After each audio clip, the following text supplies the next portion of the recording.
Suspended Emir of Kano, the Kano State Public Complaints and Anti-Corruption, has recommended the term of 8th National Assembly, which ended today. But how did they fare?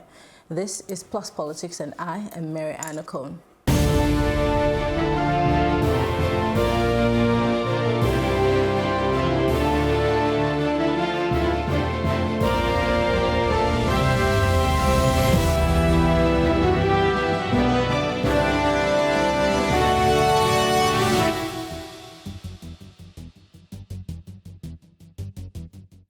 President Muhammadu Buhari has transmitted a proclamation letter terminating the term of the 8th Assembly. On June 11, the tenure of Bukola Saraki as Senate President will end.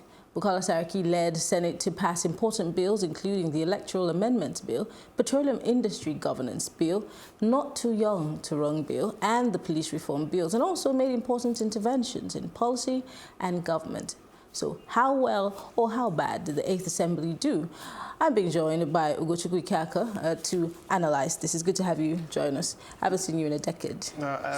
Good to be here. Okay, so looking at the 8th Assembly, of course, there is that urge to want to put it side by side with the 7th Assembly and, of course, preempt the 9th Assembly as they're coming in. From you looking outside in, how do you think they fared? Well, for me, I think they fared excellently well. And a lot of people, when I grew up, but compared to the 7th National Assembly, the 6th National Assembly, the 5th National Assembly, since the return to democratic rule in 1999, there's a Premium Times report that said that the 9th National Assembly passed 208 bills within the space of 4 years. The Assembly, the 8th National Assembly, I didn't think they didn't get up to half of that. And they were talking about bills that were fundamental, the not too young to run bill, yes, the PIG bill that the president is here to assent to, and the police reform bill, which was part of the NSAS movement, and a couple of other things. So for me, the third well, I strongly believe that part of the bad rep they've had so far has to do with their issue and the struggle with the executive. But for me, because you have to compare them, you have to compare them in an analytical way. Okay, what did the last National Assembly achieve? That was the David Mark dispensation. Yes. How many bills did they pass? Those bills, of what importance were they to our democratic dispensation? To the people, because most of these bills, half the time, we wonder, are they for us? Is it beneficial to the average person? I think it is all. I think the truth is that Nigerians who are becoming more politically aware this time, and the conversation on social media, sometimes people think that social media is bad and the rest of them. So those arguments, some of them can be valid, but look at, for example, the Not Too Young to Run bill, for example, which the 9th National Assembly, the 8th National Assembly, the Saraki National Assembly made possible, has made it possible. We had young people during the last election, the bank EWs and the rest of them. So, some of them did not have plenty money, but because of this bill, they could, at least for the first time, push to seek for elective position in different maybe House of Assembly, State House of Assembly. Some even took it very far, started contesting for presidency, the likes of the Moharus and the Sarah Reporters owner. So I think for me, I think it's good what they've done so far for them to have passed 208 bills. It showed that the period they were inside the house, not when they were out of recess, they were doing their work. And for me, the most important thing in a democracy is the checks and balances. The executive, the judiciary, and the legislature. The executive is not above the legislature. The judiciary is not above, because they're talking about that, because there was a lot of drama. We're looking at the positives now, but let's also look at the negatives. There was a lot of back and forth between the executive and the legislature for a long time. In terms of budget. Yes, it just. They take out one thing and then they put back the whole padding saga and the drama around it. That it also didn't augur well for Nigerians. Well, the fact that the National Assembly came out at that point and said, we didn't pad this thing. That's their own stand, all right? That the representative, the lawmaker, said this is part of their constituency project. All right, and it's allowed, the Constitution allows them to do constituency project. The question should be... But the nature of the projects that were padded or that were reintroduced into that budget was somewhat ridiculous. Most of them were ridiculous. Like which one? Well, there were some of wheelbarrows and stuff in some constituencies. It was just, it was ridiculous. The fact for me, like for example, let's say for example, for me, I don't need a wheelbarrow, all right? And the truth is that we still play crude politics in Nigeria, all right?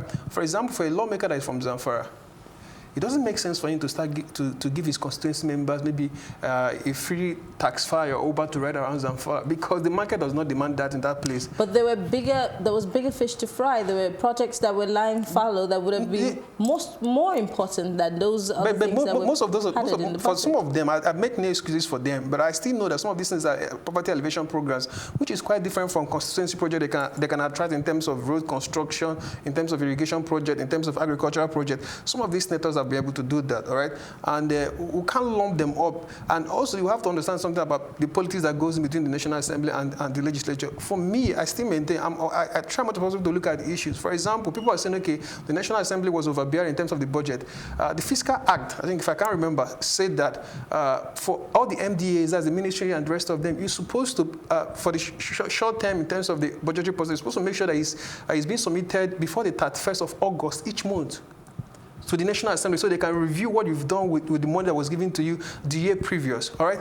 But the 4 years of the last administration of the Buhari administration, they did not comply. They did not comply once with that regulation that was set up by the fiscal monitoring and the rest of them. They didn't comply. Sometimes they submit the review for the year 5 days, 7 days, 8 days to the end of the year. Whereas there is a law that mandates you, all right, the ministries and the rest of them, to submit the budgetary process, what they've done with the money that was given to them, August 31st each year. So at the end of the day, when the National Assembly sit back and say, see, this is our constitutional duty, we're supposed to do an oversight. What did you do? So all this back and forth, it seems like, okay, but the truth is that people don't ask questions.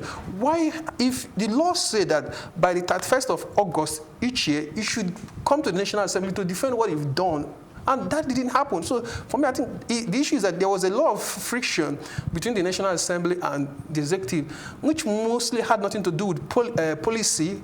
It was more about politics, because they're trying to outwit each other. But for me, I think it's good, because most important thing is that we don't need a National Assembly that is pliant to the executive, because if we have that, we can wake up and see the National Assembly stamp what does not make sense for the country. Talking about bills that were passed, there is one that is still sitting on Mr. President's table, okay. The Electoral Act, the amended one that is supposed to be signed, that brought up a lot of row just before the elections. Do you see that being, ticked off the list of things that this new assembly? But for me, this is part of my issue with the last administration. All right, we have some fundamental bills that would have helped us in terms of our democracy as a country. For example, the PIG bill is still on the president's table. All right, this is a bill that if it has come in place, you see, the oil industry within the south and the rest of them, the money that will come to this, the country, the development that can come to the people, these are part of the key things that the PIGB was pushing. All right, today nothing has been done. All right, we're still talking about Ogoni cleanup for how many years? Nothing has been done. But some of these bills, if it is in place, we know that we have a regulating framework on how to do some things. But none has been done. I'm talking about the election now. There is issues around the election, all right, because some of the results were not transmitted the right way. And these are some of the things that if the electoral law was passed prior to the election being in place, we won't have some of these issues, all right? For example, in a community where you have 30,000 people, at the end of the day, you are seeing 60,000 people that voted, whereas the data capturing machine and the rest of them is saying 30,000. So a lot of these things could have been curtailed before the election proper. And if the president, for me, I don't think the president wants to sign it, because before the election, that was when the momentum was there for him to sign it. At this point, he has won. So he has nothing to lose or to gain. So I don't think it's the most pressing thing for him to do at this moment. So, most of the time, we always pay attention to the Senate, and we forget that the lower chamber is also there. There have been drama. I mean, I remember the Omo Agege situation. There's also been drama because of how the Senate leader and the House of Rep leader came to be. Do we see us spotlighting the House of Rep a little more than the Senate? I don't know, maybe the Senate was a bit more active than the House of Rep? Yeah, I think we'll focus more spotlight on the Senate, neglecting the House of Representatives, because I think the House of Representatives is key, right? Because we have like a representative from each of the local government councils and constituency across the whole country, all right? So and sometimes people don't know who is a House of Reps member. And at the end of the day, the House of Reps members, each and every one of them, for example, for ATOs, all right, is Obanikoro. Now, Obanikoro has some things that he's supposed to do. Right? There's a budgetary allocation. Remittinibu has the same budgetary allocation for the last dispensation. A lot of people, a lot of Lagosians, for example, people within the Lagos Central axis, they've not asked questions for one day. Okay, for example, there is no constituency project I can point to Remittinibu for the last dispensation. So for me, these are some of the issues, right? For example, all those money that the National Assembly is claimed that is part of their constituency project. Now we'll ask, all right, you've collected this money, what were you able to do with it, all right? For example, you say you want to buy maybe a sewing machine for women, or you want to do, maybe for like riverine community, you want to buy boat for them to help them with fishing. We need to know, was the budget budget bloated? Did you buy this thing according to what the market is saying, or did you just go somewhere, inflate the budget, and do some crazy stuff with it? So there's no follow through. This is what you're saying. There's no follow through. Because I have asked that question before. Who oversees the National Assembly? Yes, there's supposed to be checks and balances, but who really speaks on these issues? Again, talking about budget padding and the amount of monies that these members of the National Assembly, receive as salaries, as allowances, they're bogus. Yeah. Do we see Nigerians pushing for, as this new Senate and House of Reps coming in, do we see Nigerians pushing for these remunerations to be reduced to barest minimum, or is this going to continue forever and ever, and we'll just keep murmuring about it? I think it's sad that we're on a political system or cycle that places more emphasis on making our elected officials super rich, right? For example, and maybe untouchable. Untouchable, right? Some can say that, I think, which is agreeably true. For example, have the president, they have the president fleet of cars, right? They have jets all over the place. The same thing for the vice president, the same thing for the Senate president, the same thing for the speaker, right? Because the speaker has a jet available to him, right? And you see, they fly too much because they are not on ground, so they don't understand the realities of what's happening to the people. I think I can stick with that. That's interesting. They fly too much. They fly too much because if, for example, the president does not have all these jets available for him, and he needs to travel from Abuja to Kaduna without the convoys to an extent, he's secured and he moves around. You understand that, for example, from Abuja to Kaduna, we have kidnappers on that road, right? Because it's above the threat of maybe insecurity. They are not. But of course, the #1 citizen. No, I'm not. And all of these key officials have to be protected. See, the thing is that we play crude politics. Because at the end of the day, you watch developed countries, see how they play their politics. For example, you could see the Prime Minister in Great Britain sometimes go to maybe use the train or some of that. We don't have that. That's a different system compared to what we're running here. But we can make the system work. So for me, like I always say, moving into the new National Assembly and the one that's passed, we need to ask them questions, all right? For example, the House of Assembly member, starting from this place, the House of Reps member, and the senator representing each particular.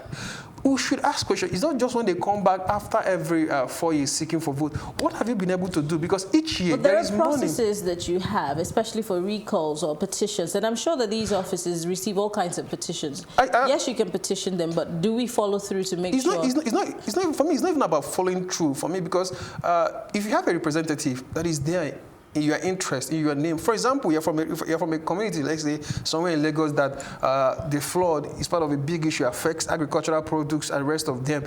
The community members should galvanize themselves to say, sir, ma, we are the people that make sure you are there in Abuja or wherever we send it to, maybe in Adala or in Ikeja.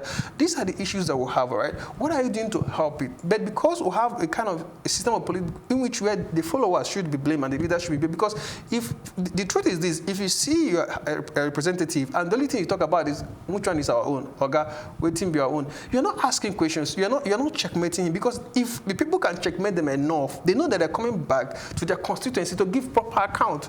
But that is not in place. So for me, we should do more of sensitization. Is that not a reflection on us as a people? Are we even accountable in our day-to-day activities, so much so that we would also be, demanding for accountability? The other day I was just saying, if you are offering a man bribe because you want to jump the line, but you're part of the problem. So how do you point to a senator who is corrupt to do the right thing if you yourself, you're breaking the law? But at least the truth is that because we don't have what's it called, a reward system that is effective in this country, right? Human beings, because the way we are, human beings don't just obey laws because they want to obey laws.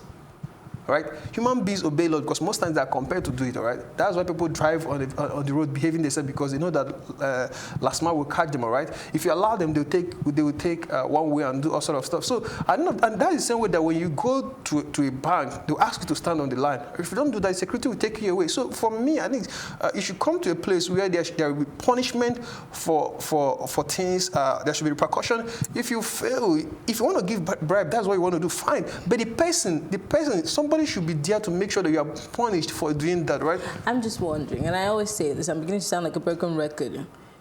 These are the people who make the laws. They cannot cut off their nose to spite their face. What? So who's going to make these laws and who's going to make it work? Law enforcement on its own has its own problems. The National Assembly, they would not in any way, make laws that would also come back and bite them in the bottom. No, they can.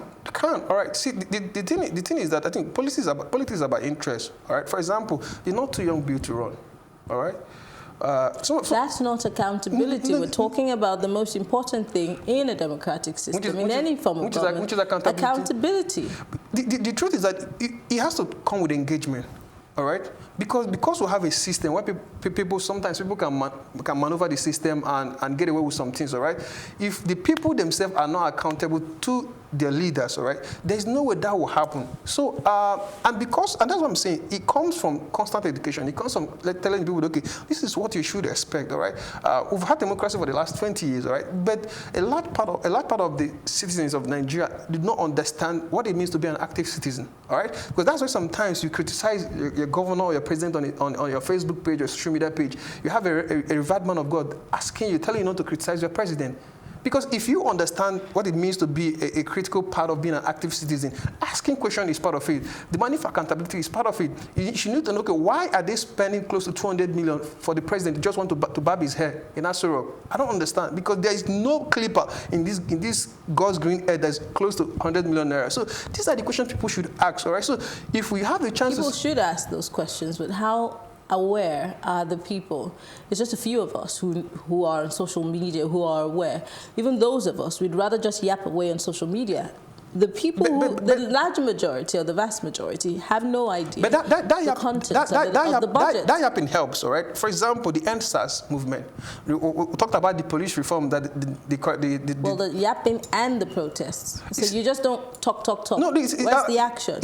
It's not, everybody is not going to come out to protest. This is given all over the world, all right? Even when they did Occupy New York, it's not the whole of New Yorkers that came out to say, okay, want to protest against wherever. At the same time with the women march all over the world. If some people want to come out to protest, that's fine. If some people feel that they cannot come out to protest because of some reasons and they can tweet in support of it, that's fine, all right? For example, the EndSARS movement, all right? It has been a little bit successful, right? And you could see the push all over social media, you see celebrities and everyone. You know why? Because it affected all of us, right? I think the truth is that because we think that Nigeria problem does not connect to us, that's why we feel a little bit divorced from it. For example, if you break down these security challenges in Nigeria, paint a good picture, like, see, if there's a security situation in Jos, in the middle belt, what it means is that your farm produce, what you enjoy, what you buy from My 12 or My 2, wherever in Nigeria, you're not going to get it as cheap as possible. You know what happens? Somebody here in Lagos that does not understand the realities of those in Benue or in Kogi, start thinking, okay, see, this insecurity situation, it affects me here. So what happens is that when you sit with a representative or a senator that is from Anambra, from Ebonyi State, that you know that he's going to discuss Nigeria issues in Abuja, you say, sir, whatever the executive administration should do, they should make sure they do it, because the insecurity situation in Nigeria affects all of us. So I think it's for us to ask more questions, for us to get more involved. We've been able to have little success in some key issues in terms of the time they did the girl child not bride, all right? When people push for it, child not bride. So these are some of the little successes we've had from social media, and these are some of the little successes we have from lawmaking representation. So I think we can do more, but it has to do with the level of education. What do people want to know? Okay, how can we push for that? And let's see what the new National Assembly will give us. All right. Well, we've been talking about the 8th Assembly as they bow out, and of course, as we get ready for the 9th Assembly, we'll take a short break, and when we come back, we'll be looking at Governor Ganduje, the Emir of Kano, and recommendations for suspension. Stay with us.